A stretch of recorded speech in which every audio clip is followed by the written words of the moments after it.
Hey, this is Jared, and today we're going to be looking at the history of a very well-known hymn. Let's get to it. All right, this one's a winner. We're geared up, ready to go. It Is Well With My Soul was written by Horatio G. Spafford, who was, at the time, a young businessman in Chicago. Now, despite his wealth and his reputation, he couldn't stop the tragic loss of both his son and his entire real estate business to the Great Chicago Fire of 1871.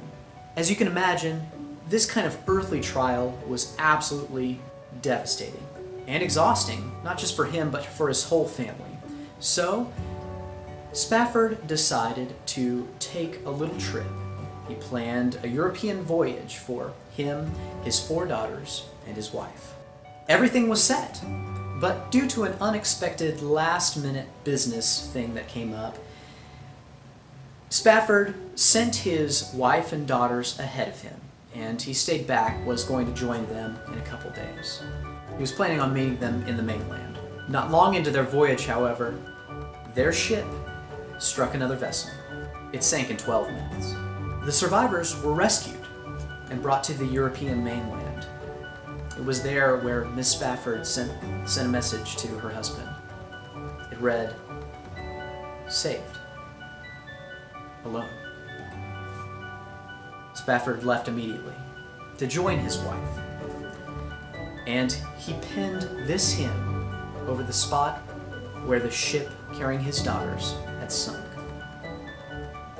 It went like this: "When peace like a river attendeth my way, when sorrows like sea billows roll, whatever my lot, thou hast taught me to say, it is well with my soul." Now I want you to take a second and put yourself in that man's shoes. How would you feel? What would you be thinking? I would invite you to maybe take a moment and share your thoughts, your reflections with us in the comments below, if you're feeling led to.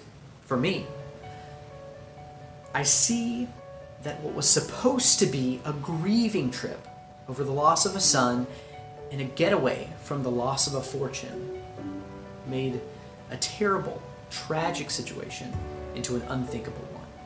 I can't imagine the pain, the horror, the grief that family must have felt.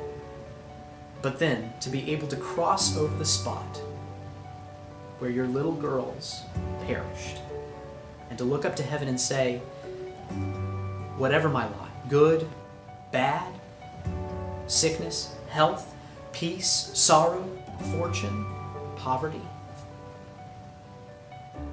I'm going to keep on trusting in you.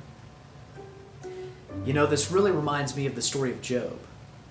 And lots of people like to draw that comparison, but I also think it is also reminiscent of the prophet Jeremiah and his prayers, which often went a little like this. He would say things like, even though I'm in the dungeon, I'm at the bottom, and I'm looking up, even though I've been put in this horrible situation, I'm trusting in you. I trust that even though I can't pray now in joy and thankfulness, I pray for a time when I can. You know, this hymn's text, to me, is just as relevant today as it was all those years ago. And I know that people continue to be inspired by it. Is there a hymn that's special to you and you'd like to know more about it? Or maybe there's one that has a cool story that needs shared. Why don't you consider commenting that hymn in the comments below, and maybe I'll do a hymn history on it in the future. And don't forget to like this video and share it with your friends, family, anyone who you think would appreciate the history behind this hymn. Well, that's all for now. And until next time, go in peace.